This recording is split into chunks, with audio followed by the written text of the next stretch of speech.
नमस्कार, आपका स्वागत है हमारे चैनल व्रत भक्ति ज्ञान में। आज हम सुनेंगे सकट चौथ, जिसे तिल चौथ भी कहा जाता है, की कथा। अगर आप हमारे चैनल पर नए हैं तो चैनल को सब्सक्राइब करें। एक शहर में देवरानी जेठानी रहती थी। जेठानी अमीर थी और देवरानी गरीब थी। देवरानी गणेश जी की भक्त थी। देवरानी का पति जंगल से लकड़ियां काटकर बेचता था और अक्सर बीमार रहता था। देवरानी जेठानी के घर का सारा काम करती और बदले में जेठानी बचा हुआ खाना, पुराने कपड़े आदि उसको दे देती थी। इसी तरह से देवरानी का परिवार चल रहा था।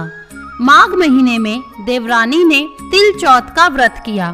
5 आने का तिल व गुड़ लाकर तिलकुटा बनाया।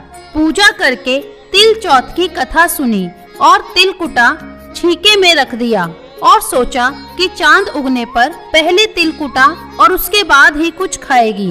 कथा सुनकर वह जेठानी के यहाँ चली गई। खाना बनाकर जेठानी के बच्चों से खाना खाने को कहा तो बच्चे बोले, माँ ने व्रत किया है और माँ भी भूखी है।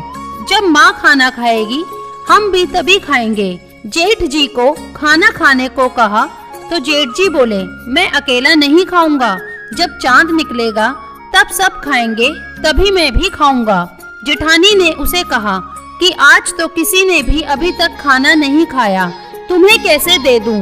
तुम सुबह सवेरे ही बचा हुआ खाना ले जाना। देवरानी के घर पर पति, बच्चे सब आस लगाए बैठे थे कि आज तो त्योहार है, इसलिए कुछ पकवान आदि खाने को मिलेगा।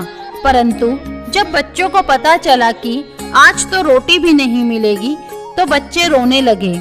उसके पति को भी बहुत गुस्सा आया। कहने लगा, सारा दिन काम करके भी 2 रोटी नहीं ला सकती तो काम क्यों करती हो? पति ने गुस्से में आकर पत्नी को कपड़े धोने के धोवने से मारा। धोवना हाथ से छूट गया तो पाटे से मारा। वह बेचारी गणेश जी को याद करती हुई रोते रोते पानी पीकर सो गई। उस दिन गणेश जी देवरानी के सपने में आए और कहने लगे, धोवने मारी, पाटे मारी, सो रही है या जाग रही है? वह बोली, कुछ सो रही हूँ, कुछ जाग रही हूँ। गणेश जी बोले, भूख लगी है, कुछ खाने को दे। देवरानी बोली, क्या दूं? मेरे घर में तो अन्न का एक दाना भी नहीं है। जेठानी बचा खुचा खाना देती थी, आज वह भी नहीं मिला। पूजा का बचा हुआ तिलकुटा छीके में पड़ा है, वही खा लो। तिलकुटा खाने के बाद गणेश जी बोले, धोवने मारी, पाटे मारी, निमटाई लगी है, कहाँ निमटे? वह बोली, यह पड़ा घर, जहाँ इच्छा हो वहाँ निमट लो। फिर गणेश जी बच्चे की तरह बोले, अब कहाँ पहुँचूं? नींद में मगन। अब देवरानी को बहुत गुस्सा आया कि कब से तंग किए जा रहे हैं, सो बोली, मेरे सर पर पहुँचो। और कहाँ पहुँचोगे? सुबह जब देवरानी उठी तो यह देखकर हैरान रह गई कि पूरा घर हीरे मोती से जगमगा रहा है। सिर पर जहाँ विनायक जी पोछनी कर गए थे, वहाँ हीरे के टीके व बिंदिया जगमगा रहे थे। उस दिन देवरानी जेठानी के यहाँ काम करने नहीं गई। बड़ी देर तक राह देखने के बाद जेठानी ने बच्चों को देवरानी को बुलाने भेजा। जेठानी ने सोचा, कल खाना नहीं दिया इसलिए शायद देवरानी बुरा मान गई है। बच्चे बुलाने गए और बोले, चाची चलो, माँ ने बुलाया है, सारा काम पड़ा है। देवरानी ने जवाब दिया, अब उसकी कोई जरूरत नहीं है, घर में सब भरपूर है गणेश जी के आशीर्वाद से। बच्चों ने घर जाकर माँ को बताया कि चाची का तो पूरा घर हीरे मोतियों से जगमगा रहा है। जेठानी दौड़ती हुई देवरानी के पास आई और पूछा कि ये सब कैसे हुआ। देवरानी ने उसके साथ जो भी हुआ वह सब कह डाला। घर लौटकर जेठानी ने अपने पति से कहा कि आप मुझे धोवने और पाटे से मारो।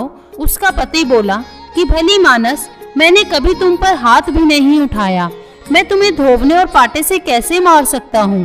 वह नहीं मानी और जिद करने लगी। मजबूरन पति को उसे मारना पड़ा। उसने ढेर सारा घी डालकर चूरमा बनाया और छीके में रखकर सो गई। रात को चौथ विनायक जी सपने में आए, कहने लगे, भूख लगी है, क्या खाऊं? जेठानी ने कहा, हे गणेश जी महाराज, मेरी देवरानी के यहाँ तो आपने सूखा तिलकुटा खाया था, मैंने तो झरते घी का चूरमा बनाकर आपके लिए छीके में रखा है। फल और मेवे भी रखे हैं, जो चाहे खा लीजिए। बाल स्वरूप गणेश जी बोले, अब निपटे कहाँ? जेठानी बोली, उसके यहाँ तो टूटी फूटी झोपड़ी थी, मेरे यहाँ तो कंचन के महल है, जहाँ चाहो निपटो। फिर गणेश जी ने पूछा, अब पहुँचूं कहाँ? जेठानी बोली, मेरे ललाट पर बड़ी सी बिंदी लगाकर पहुँच लो। धन की भूखी जेठानी सुबह बहुत जल्दी उठ गई। सोचा घर हीरे जवाहरात से भर चुका होगा, पर देखा तो पूरे घर में गंदगी फैली हुई थी, तेज बदबू आ रही थी। उसके सर पर भी बहुत सी गंदगी लगी हुई थी। उसने कहा, हे गणेश जी महाराज, ये आपने क्या किया? मुझसे रूठे और देवरानी पर टूटे। जेठानी ने घर की सफाई करने की बहुत कोशिश की, परंतु गंदगी और ज्यादा फैलती गई। जेठानी के पति को मालूम चला तो वह भी बहुत गुस्सा हुआ और बोला, तेरे पास इतना सब कुछ था, फिर भी तेरा मन नहीं भरा। परेशान होकर चौथ के गणेश जी से मदद की विनती करने लगी। गणेश जी ने कहा, देवरानी से जलन के कारण तूने जो किया यह उसी का फल है। अब तू अपने धन में से आधा उसे दे देगी, तभी यह सब साफ होगा। उसने आधा धन बांट दिया, किंतु मोहरों की एक हांडी चूल्हे के नीचे गाड़ रखी थी। उसने सोचा किसी को पता नहीं चलेगा, और उसने उस धन को नहीं बांटा। उसने कहा, हे श्री गणेश जी, अब तो अपना यह बिखराव समेटो। वह बोले, पहले चूल्हे के नीचे गाड़ी हुई मोहरों की हांडी सही ताक में रखी 2 सुई के भी 2 हिस्से कर। इस प्रकार गजानन ने बाल स्वरूप में आकर सुई जैसी छोटी सी चीज का भी बंटवारा किया और अपनी माया समेटी। हे गणेश जी महाराज, जैसी आपने देवरानी पर कृपा की वैसी सब पर करना। कहानी कहने वाले, सुनने वाले व हुंकारा भरने वाले पर सब पर आप अपनी कृपा करना, किंतु जेठानी को जैसी सजा दी वैसे किसी को मत देना। बोलो गणेश जी महाराज की जय, चौथ माता की जय। अगर आपको हमारी वीडियो पसंद आई हो तो चैनल को लाइक, शेयर और सब्सक्राइब करना ना भूलें।